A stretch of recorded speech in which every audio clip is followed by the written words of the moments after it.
Olá pessoal, tudo bem? Eu sou Laura Becker, sou fisioterapeuta. Recentemente defendi o meu mestrado no programa de pós-graduação em Ciências do Movimento Humano. E a minha pesquisa ela teve como título Avaliação dos parâmetros neuromusculares e funcionais do ombro em idosos submetidos ao reparo do tendão do músculo supraespinhal. Então, no que consiste, na verdade, esse nome grande, né? Nós decidimos avaliar alguns parâmetros relacionados ao ombro, tá? De idosos que sofreram a famosa lesão do manguito rotador, né? Então, o que é o manguito rotador? O manguito rotador é um grupo de 4 músculos que envolvem, que abraçam a articulação do ombro e são responsáveis, sobretudo, pela estabilidade dessa articulação, uma vez que a articulação do ombro é a articulação mais móvel do nosso corpo. Dentre esses 4 músculos, o mais comumente rompido é o tendão do músculo supraespinhal, que é um músculo que passa bem aqui por cima do ombro e se insere aqui na lateralzinha dele, tá? O que nós avaliamos nesse estudo, né? Nós avaliamos vários aspectos do ombro, como a força de alguns músculos do ombro, como a ativação elétrica desses músculos, assim como a gente vai ao cardiologista, né, e avalia a atividade elétrica do coração, que é um músculo. Os demais músculos do corpo, eles também apresentam atividade elétrica. Então, a gente fez essa avaliação.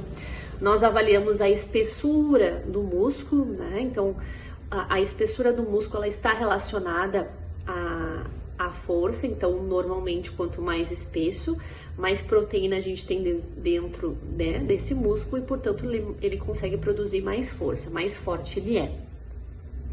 Nós avaliamos também uma tarefa funcional, uma tarefa, né, de lançamento de uma bola, para que a gente pudesse avaliar a função do ombro, né, se ele consegue cumprir com a função dele após a cirurgia. E nós também avaliamos a satisfação dos participantes em relação à cirurgia e em relação à funcionalidade do ombro. E outra coisa que eu esqueci de comentar também, uma das variáveis importantes que nós avaliamos foi a amplitude do movimento do ombro, né? Então, se após a cirurgia esses participantes conseguiam, né, fazer então a movimentação completa do ombro.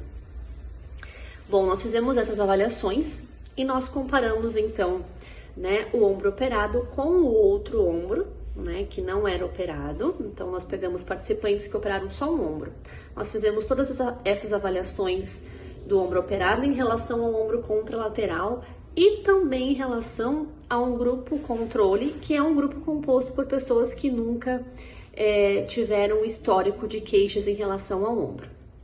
Quem eram essas pessoas que nós recrutamos que fizeram a cirurgia? Então, eram pessoas que fizeram que romperam um tendão somente do músculo supraespinhal, que é um dos 4 músculos do manguito rotador, e que tinham uma lesão de pequena a média, né, de tamanho pequeno a médio, ou seja, de até 3 centímetros, né, no seu maior diâmetro.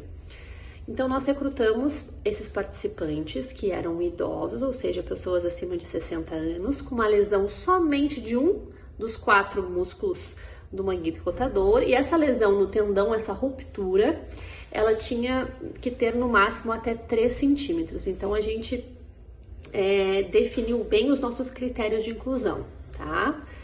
Além disso, essas pessoas, elas precisavam ser fisicamente ativas, tá?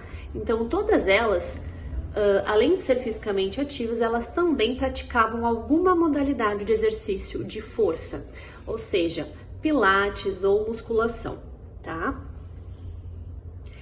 As pessoas do grupo controle também eram idosos, ou seja, pessoas acima de 60 anos e que também treinavam musculação por pelo menos 3 vezes na semana e que nunca tiveram histórico de queixas em relação ao ombro. Então, todas aquelas variáveis que eu comentei no início do vídeo com vocês, elas foram avaliadas nas pessoas que foram submetidas à cirurgia no ombro operado, no ombro contralateral, e elas foram comparadas a ambos os ombros de pessoas que nunca tiveram problemas no ombro. E qual que foi a grande conclusão, um resumo, né, da conclusão dos resultados deste estudo, é que a grandíssima maioria das variáveis, nós não detectamos uma diferença significativa entre o ombro operado, o ombro contralateral e o ombro operado em relação ao ombro de indivíduos que nunca tiveram problemas no ombro. O que isso significa? Que, bom, a partir de 1 ano da cirurgia, as pessoas apresentam achados semelhantes de força, de amplitude de movimento, de satisfação em relação à articulação do ombro, de capacidade funcional, semelhantes a pessoas que nunca tiveram problemas no ombro. O que é importante disso? A que se deve, essas semelhanças? Se deve, sobretudo, ao nível de atividade física e à prática do treino de força. Porque pessoas que foram submetidas a cirurgia e que mantêm alguma atividade física de força, elas apresentam então todos esses aspectos avaliados semelhantes a pessoas que nunca tiveram problemas no ombro e que também treinam força, independentemente da modalidade.